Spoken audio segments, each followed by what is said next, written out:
ನಮಸ್ತೆ ಸ್ನೇಹಿತರೆ, ಇವತ್ತು ನಾವು ನಗರದ ಗುಣಲಕ್ಷಣಗಳನ್ನು ತಿಳ್ಕೊಳ್ಳುವ. ನಗರ ಜೀವನದ ಗುಣಲಕ್ಷಣಗಳು. ಮೊದಲಿಗೆ ನಗರದ ವ್ಯಾಖ್ಯೆಗಳನ್ನು ತಿಳ್ಕೊಳ್ಳುವ.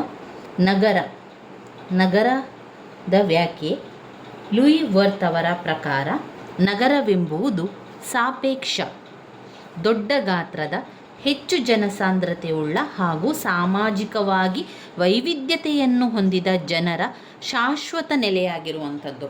ನಗರ ಎನ್ನುವಂಥದ್ದು ಹೆಚ್ಚು ಜನಸಂಖ್ಯೆ ಉಳ್ಳುವಂತಹ ಪ್ರದೇಶವನ್ನು ನಗರ ಅಂತ ಕರೆಯುವಂಥದ್ದು.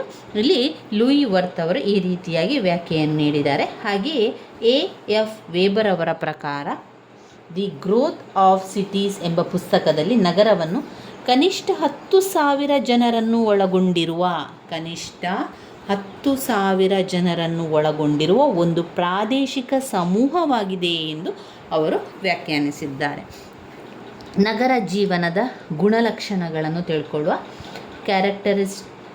ಕ್ಯಾರೆಕ್ಟರಿಸ್ಟಿಕ್ಸ್ ಆಫ್ ಅರ್ಬನ್ ಲೈಫ್ನ ಬಗ್ಗೆ ಲಕ್ಷಣಗಳನ್ನು ತಿಳ್ಕೊಳ್ಳೋ. ಒಂದು ಸಾಮಾಜಿಕ ವೈವಿಧ್ಯತೆ. ಮೊದಲಿಗೆ ಪಾಯಿಂಟ್ಸನ್ನು ಹೇಳ್ತಾ ಹೋಗ್ತಾನೆ. ಸಾಮಾಜಿಕ ವೈವಿಧ್ಯತೆ, ನಗರ ಜೀವನದ ಅನಾಮಿಕತೆ. 3. ಮಾಧ್ಯಮಿಕ ಸಂಬಂಧಗಳ ಪ್ರಭುತ್ವ. 4. ಔಪಚಾರಿಕ ಸಾಮಾಜಿಕ ನಿಯಂತ್ರಣ. 5. ವೃತ್ತಿ ಅಥವಾ ಉದ್ಯೋಗ. 6. ಬೃಹತ್ ಪ್ರಮಾಣದ ಶ್ರಮ ವಿಭಜನೆ ಮತ್ತು ವಿಶೇಷ ಪರಿಣತಿ.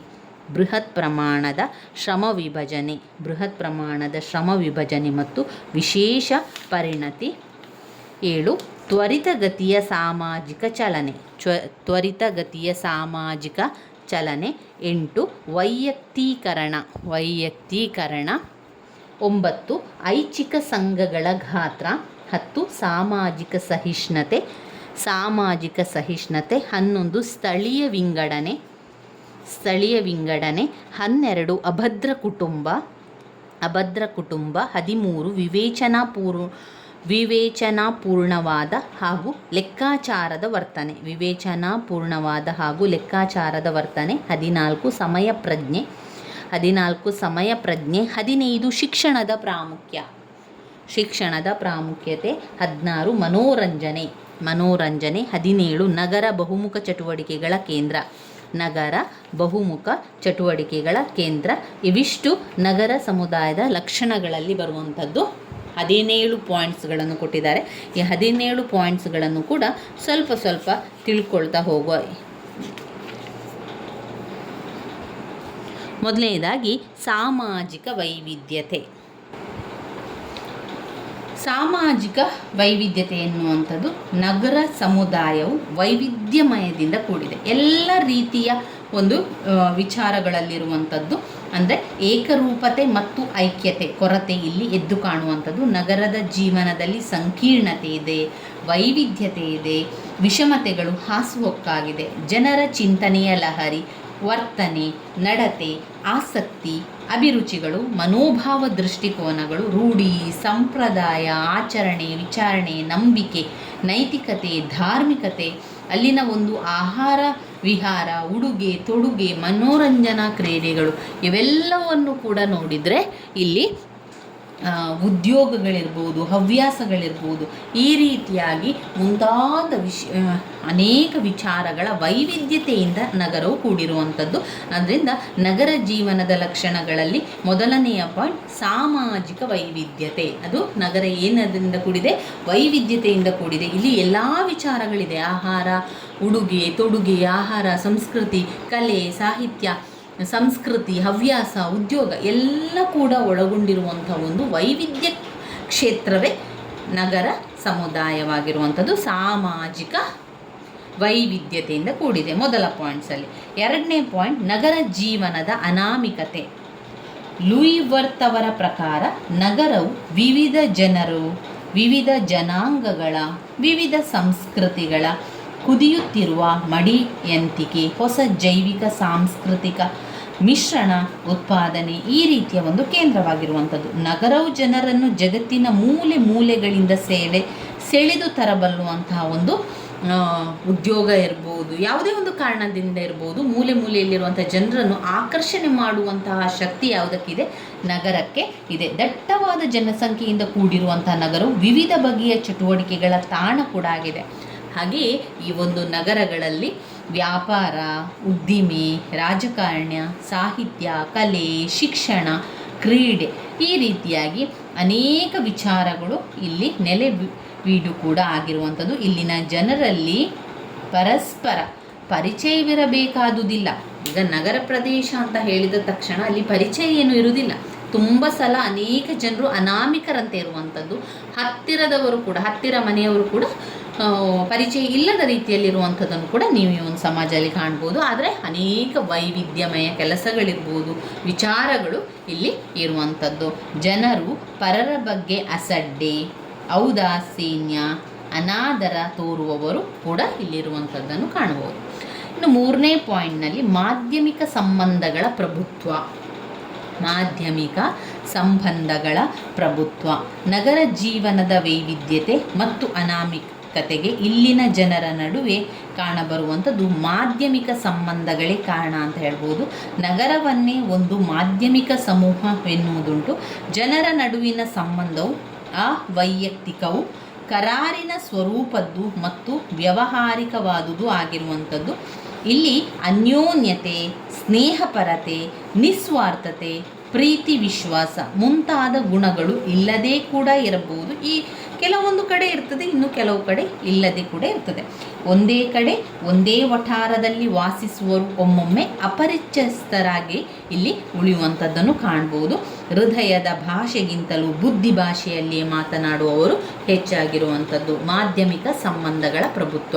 1ನೇ ಪಾಯಿಂಟ್ನಲ್ಲಿ ಸಾಮಾಜಿಕ ವೈವಿಧ್ಯತೆ, 2 ನಗರ ಜೀವನದ ಅನಾಮಿಕತೆ, 3 ಮಾಧ್ಯಮಿಕ ಸಂಬಂಧಗಳ ಪ್ರಭುತ್ವ, 4 ಔಪಚಾರಿಕ ಸಾಮಾಜಿಕ ನಿಯಂತ್ರಣ. ಔಪಚಾರಿಕ ಸಾಮಾಜಿಕ ನಿಯಂತ್ರಣ ನಗರ ಜೀವನದ ಗುಣಲಕ್ಷಣಗಳಲ್ಲಿ ಬರುವಂಥದ್ದು. ಇಲ್ಲಿ ಔಪಚಾರಿಕ ಸಾಮಾಜಿಕ ನಿಯಂತ್ರಣ ಅಂತ ಬಂದಾಗ ಶಾಸನ ಇರ್ಬೋದು, ಸಂವಿಧಾನ, ಪೊಲೀಸ್, ನ್ಯಾಯಾಲಯ ಮುಂತಾದವುಗಳು ಇದೆಲ್ಲ ಕೂಡ ನಗರ ಜೀವನಕ್ಕೆ ಅನಿವಾರ್ಯವಾಗಿರುವಂತಹ ಒಂದು ಸಾಮಾಜಿಕ ನಿಯಂತ್ರಣ ಆಗಿರುವಂಥದ್ದು. ಆಗಂತುಕರ ಸಾಗರದಂತೆ ಇರುವಂತಹ ನಗರದಲ್ಲಿ ನಿಯಮಗಳ ಉಲ್ಲಂಘನೆಯ ಪ್ರವೃತ್ತಿ ಜನರಲ್ಲಿ ಹೆಚ್ಚಾಗಿರುವಂಥದ್ದು. ಉಲ್ಲಂಘನೆಯ ಪ್ರಕರಣವನ್ನು ಜನರು ಅಷ್ಟಾಗಿ ಮನಸ್ಸಿಗೆ ಹಚ್ಚಿಕೊಳ್ಳುವುದೂ ಇಲ್ಲ. ಇಲ್ಲಿ ಕಾಣುವ ಅನಾಮಿಕತೆಯು ಈ ಪ್ರವೃತ್ತಿಗೆ ಕಾರಣವಾಗಿರುವಂಥದ್ದು. ಇನ್ನು 5ನೇ ಪಾಯಿಂಟ್ನಲ್ಲಿ ವೃತ್ತಿ ಅಥವಾ ಉದ್ಯೋಗ. ವೃತ್ತಿ ಅಥವಾ ಉದ್ಯೋಗ. ನಗರವನ್ನು ಕೃಷಿಯೇತರ ವೃತ್ತಿಗಳಲ್ಲಿ ನಿರತರಾಗಿರುವಂತಹ ಜನರ ಪ್ರಾದೇಶಿಕ ಸಮೂಹವೆಂದು ವ್ಯಾಖ್ಯಾನಿಸಲಾಗಿದೆ. ಇಲ್ಲಿ ಜನರು ಸಾಮಾಜಿಕ, ಶೈಕ್ಷಣಿಕ, ಆರ್ಥಿಕ, ವೈಜ್ಞಾನಿಕ, ತಾಂತ್ರಿಕ, ವೈದ್ಯಕೀಯ ಮುಂತಾದ ಕ್ಷೇತ್ರಗಳಲ್ಲಿ ಅನ್ಯೋನ್ಯ ಬಗೆಯ ವೃತ್ತಿಗಳಲ್ಲಿ ತೊಡಗಿರ್ತಾರೆ. ಜೀವನೋಪಾಯಕ್ಕಾಗಿ ಜನರು ಇಲ್ಲಿ ಏನು ಮಾಡ್ತಾರೆ? ಅವಲಂಬಿಸದ ಮಾರ್ಗ ಇಲ್ಲ, ಎಲ್ಲವನ್ನು ಕೂಡ ಮಾಡ್ತಾನೆ ಇರ್ತಾರೆ, ಕೆಲಸಕ್ಕಾಗಿ, ಉದ್ಯೋಗಕ್ಕಾಗಿ, ವೃತ್ತಿಗಾಗಿ ಅಂತ. ಇನ್ನು 6ನೇ ಪಾಯಿಂಟ್ನಲ್ಲಿ ಬೃಹತ್ ಪ್ರಮಾಣದ ಶ್ರಮ ವಿಭಜನೆ ಮತ್ತು ವಿಶೇಷವಾದ ಪರಿಣತಿ. ಬೃಹತ್ ಪ್ರಮಾಣದ ಶ್ರಮ ವಿಭಜನೆ ಇದೆ, ಹಾಗೆ ವಿಶೇಷ ಪರಿಣತಿ ಇರುವಂಥದ್ದು ನಗರ ಸಮುದಾಯಗಳಲ್ಲಿ. ನಗರ ಸಮುದಾಯದಲ್ಲಿ ಶ್ರಮ ವಿಭಜನೆ ಎಲ್ಲ ರಂಗಗಳಲ್ಲಿಯೂ ಕೂಡ ಕಂಡುಬರುವಂಥದ್ದು. ನಗರವು ದೊಡ್ಡದಿದ್ದಂತೆ ಇದರ ವ್ಯಾಪಕತೆಯು ಕೂಡ ಹೆಚ್ಚಾಗಿರುತ್ತದೆ. ಶ್ರಮ ವಿಭಜನೆಯು ಜನರ ಆಸಕ್ತಿ, ಅಭಿರುಚಿ, ಅರ್ಹತೆ, ಅವಕಾಶ, ಲಿಂಗ, ವಯಸ್ಸು, ಸಾಮರ್ಥ್ಯ ಮುಂತಾದ ಅನೇಕ ಅಂಶಗಳನ್ನು ಕೂಡ ಅವಲಂಬಿಸಿರುವಂಥದ್ದನ್ನು ನಾವಿಲ್ಲಿ ಕಾಣ್ಬೋದು. ಅಂದರೆ ಸಹಕಾರ ಮತ್ತು ಪರಸ್ಪರ ಅವಲಂಬನೆ ಇಲ್ಲಿ ಅನಿವಾರ್ಯವಾಗಿರುವಂಥದ್ದು.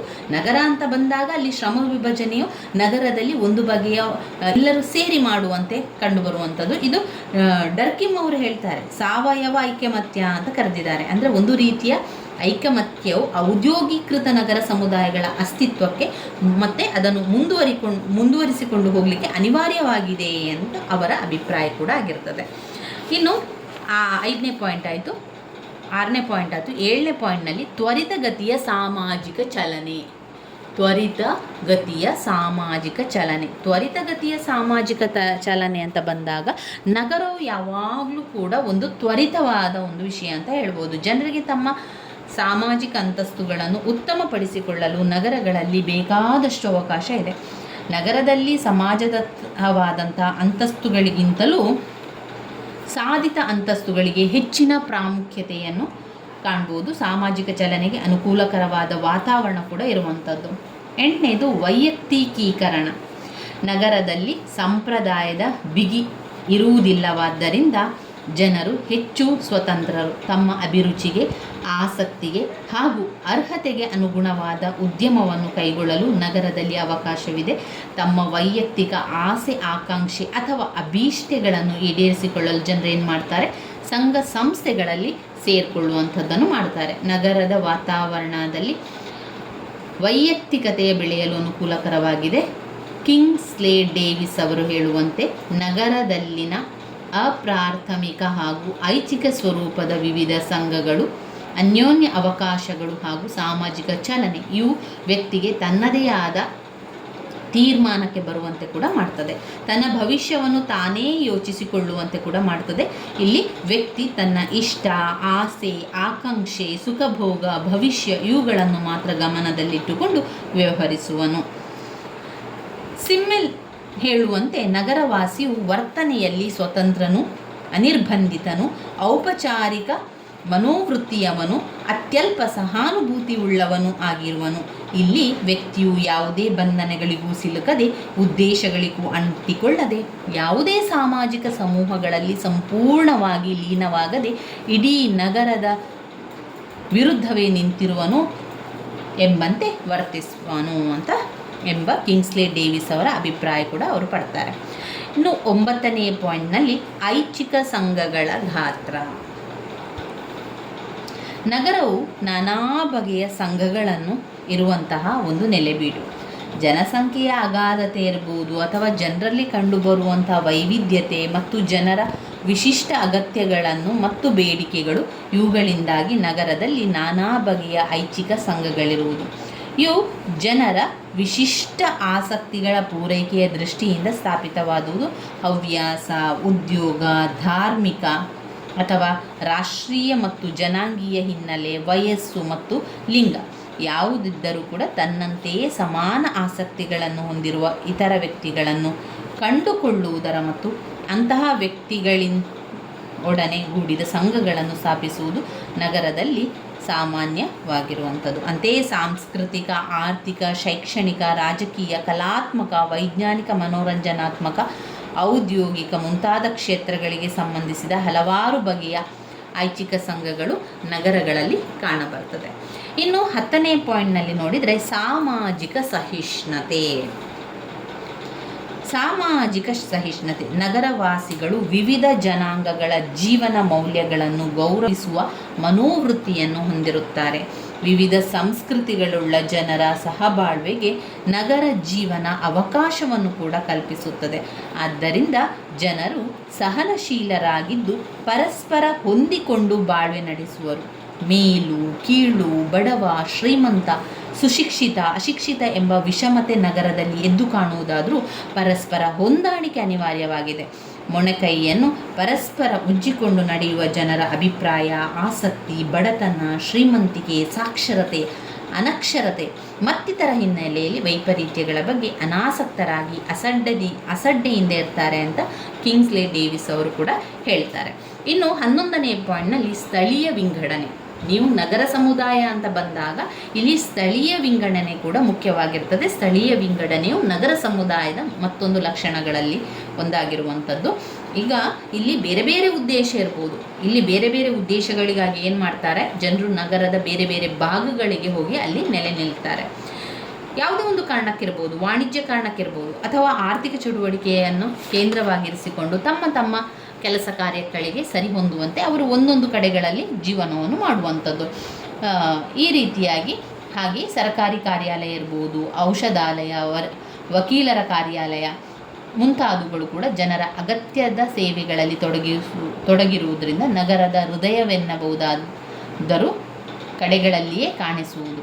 ಈಗ ಕೆಲವೊಂದು ಕಡೆಗಳಲ್ಲಿ ನಾವೇನು ಮಾಡ್ತೇವೆ, ನಮ್ಮ ವೃತ್ತಿಗೆ ಸಹಾಯ ಆಗಲಿ ಅಂತ ನಾವು ಒಂದೊಂದು ಕಡೆಯಲ್ಲಿ ನೆಲೆ ನಿಲ್ತೇವೆ. ಈಗ ನಾವು ಬೆಂಗಳೂರಿನಲ್ಲಿ ವಾಸ ಮಾಡ್ತಾ ಇದ್ದೇವೆ ಅಥವಾ ಪಟ್ಟಣಗಳಲ್ಲಿ ವಾಸ ಮಾಡ್ತಾ ಇದ್ದೇವೆ ಅಂತ ಆದರೆ ನಾವೇನು ಮಾಡ್ತೇವೆ, ನಮ್ಮ ಉದ್ಯೋಗ ಎಲ್ಲಿದೆ ಅದರ ಹತ್ತಿರ ಪಕ್ಕದಲ್ಲಿ ಅಕ್ಕಪಕ್ಕದಲ್ಲಿ ಮನೆಗಳನ್ನು ಮಾಡಿಕೊಳ್ಳುವಂಥದ್ದು, ಅಥವಾ ನಮ್ಮ ಒಂದು ವ್ಯವಹಾರ ಎಲ್ಲಿ ನಡೀತದೋ ಅಲ್ಲಿ ಮನೆಗಳನ್ನು ಮಾಡಿಕೊಳ್ಳುವಂಥದ್ದು, ಆ ರೀತಿಯಾಗಿ ಮಾಡಿಕೊಳ್ಳುವಂಥದ್ದು. ಪ್ರತಿಯೊಬ್ಬರು ಕೂಡ ಅದೇ ರೀತಿ ಮಾಡಿಕೊಳ್ಳುವಂಥದ್ದು.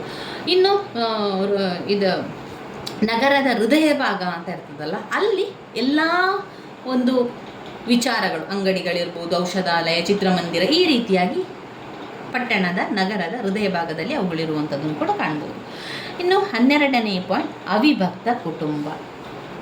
ಅವಿಭಕ್ತ ಕುಟುಂಬ, ನಗರ ಕುಟುಂಬವು ಹೆಚ್ಚು ಸಂಘಟಿತವಾಗಿಲ್ಲ. ನಗರ ಎನ್ನುವಂಥದ್ದು ಹೆಚ್ಚು ಸಂಘಟಿತವಾಗಲಿಲ್ಲ.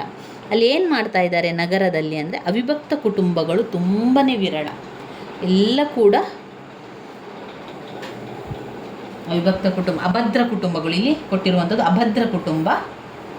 ಅಭದ್ರ ಕುಟುಂಬ ಅಂತ ಬಂದಾಗ ನಗರದಲ್ಲಿ ಅವಿಭಕ್ತ ಕುಟುಂಬಗಳು ವಿರಳ. ಹೌದಾ? ಅವಿಭಕ್ತ ಕುಟುಂಬಗಳು ವಿರಳ ಆದ ತಕ್ಷಣ ಭದ್ರತೆ ಎನ್ನುವಂಥದ್ದು ಕಡಿಮೆ ಆಗ್ತಾನೆ ಹೋಗ್ತದೆ. ಇರುವ ಕುಟುಂಬಗಳ ಗಾತ್ರ ಕೂಡ ಚಿಕ್ಕದಾಗಿದೆ. ಅಭದ್ರತಾ ಕುಟುಂಬ ಇರುವಂಥದ್ದು, ಅವಿಭಕ್ತ ಕುಟುಂಬ ಅಂತ ಬಂದಾಗ ಅಲ್ಲಿ ಭದ್ರತೆ ಇದೆ. ಯಾಕಂದರೆ ಅವಿಭಕ್ತ ಕುಟುಂಬದಲ್ಲಿ ತುಂಬ ಜನರು ಇರ್ತಾರೆ, ಎಲ್ಲರೂ ಒಂದೇ ಮನೆಯಲ್ಲಿ ವಾಸ ಮಾಡೋದ್ರಿಂದ ಅಲ್ಲಿ ಒಂದು ಧೈರ್ಯ ಇರ್ತದೆ, ಭದ್ರತೆ ಇರ್ತದೆ, ಎಲ್ಲ ಕೂಡ ಇರ್ತದೆ. ಆದರೆ ಯಾವಾಗ ಅಭದ್ರತೆ ನಮಗೆ ಕುಟುಂಬಕ್ಕೆ ಕಾಣಿಸ್ಕೊಳ್ತದೆ ಅಂತ ಹೇಳಿದರೆ, 2 ಜನ ಇರುವಂಥದ್ದು, 3 ಜನ ಇರುವಂಥದ್ದು, ಇಷ್ಟೇ ಜನ ಅಂತ ಅಂದಾಗ ಅಲ್ಲಿ ನಮಗೆ ಭದ್ರತೆ ಕಡಿಮೆ ಅಂತ ಅನಿಸುವಂಥದ್ದು, ಅದು ನಗರ ಜೀವನದಲ್ಲಿ ನಾವು ಕಾಣ್ತಾ ಇದ್ದೇವೆ. ಕುಟುಂಬ ಕೂಡ ಚಿಕ್ಕ ಆಗ್ತಾ ಇದೆ. ಬೃಹತ್ ನಗರಗಳಲ್ಲಿ ಕುಟುಂಬಗಳಲ್ಲಿ ಮಕ್ಕಳಿರುವುದು ಅಪರೂಪ. ಕುಟುಂಬದ ಅನೇಕ ಸಾಂಪ್ರದಾಯಿಕ ಕಾರ್ಯಗಳಲ್ಲಿ ಬೇರೆ ಬೇರೆ ಸಂಸ್ಥೆಗಳಿಗೆ ಕೂಡ ವರ್ಗಾಯಿಸಲ್ಪಟ್ಟಿರುವಂಥದ್ದು.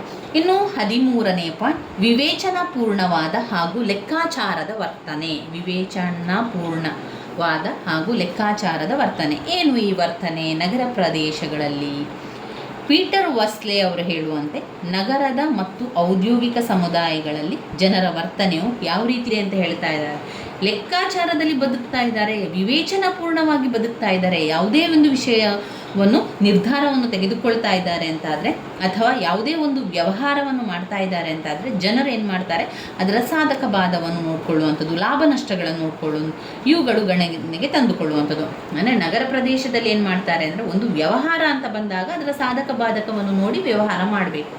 ಆದರೆ ಇನ್ನೂ ಕೆಲವು ವಿಚಾರಗಳು ಬಂದಾಗ ಅದರ ವಿವೇಚನಾಪೂರ್ಣವಾಗಿ ಲೆಕ್ಕಾಚಾರದ ವರ್ತನೆಯನ್ನು ಕೂಡ ಅವರು ಮಾಡ್ತಾ ಹೋಗ್ತಾರೆ. ಅವರು ವ್ಯವಹಾರಕ್ಕೆ ಮಾತ್ರ ಬೇಕಾಗಿರುವಷ್ಟು ಸೌಜನ್ಯ, ಸಭ್ಯತೆ, ಸ್ನೇಹಪರತೆ ಅವುಗಳಲ್ಲಿ ಪ್ರಕಟಿತವಾಗಿರುತ್ತದೆ. ಇನ್ನಿತರ ವಿಷಯಗಳಿಗೆ ಅದು ಇರುವುದಿಲ್ಲ, ಮಾನವೀಯತೆ ಗುಣ ಕೂಡ ಇರುವುದಿಲ್ಲ ಅಂತ ಹೇಳುವಂಥದ್ದು.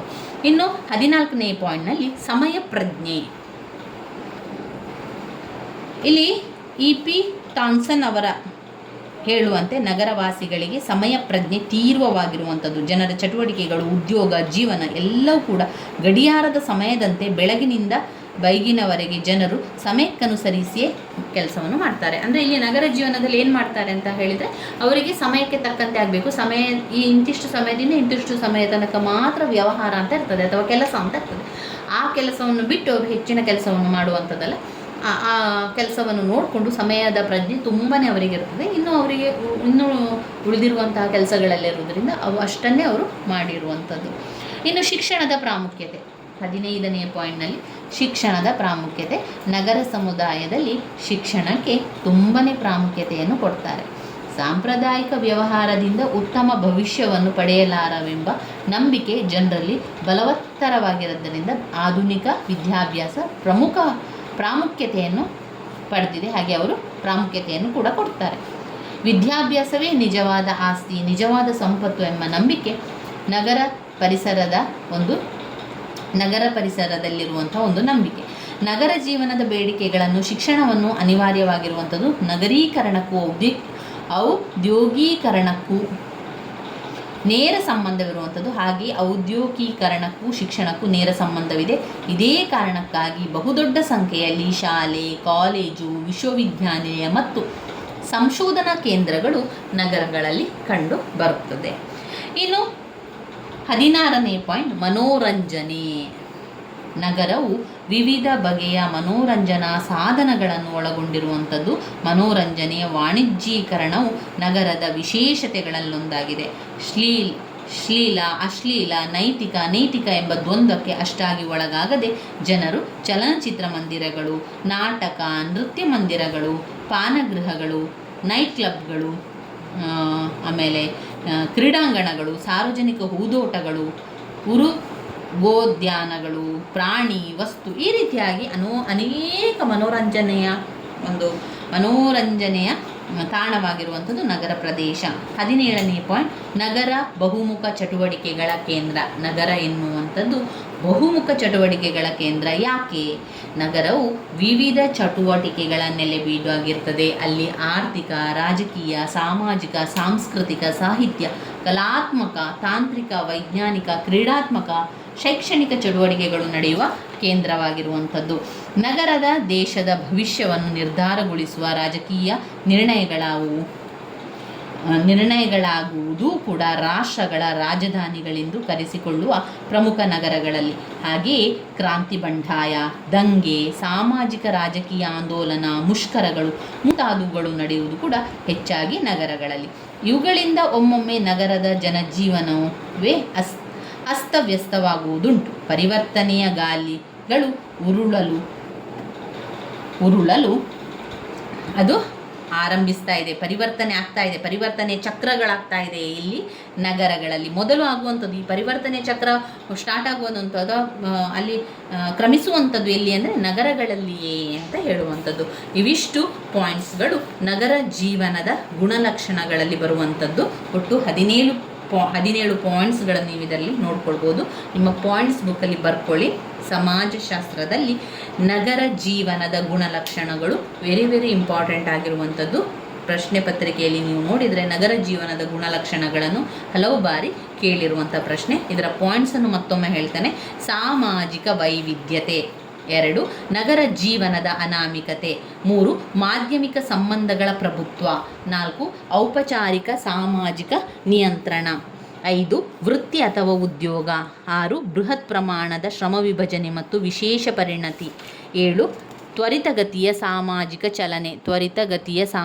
ಚಲನೆ. 8, ವೈಯಕ್ತೀಕರಣ.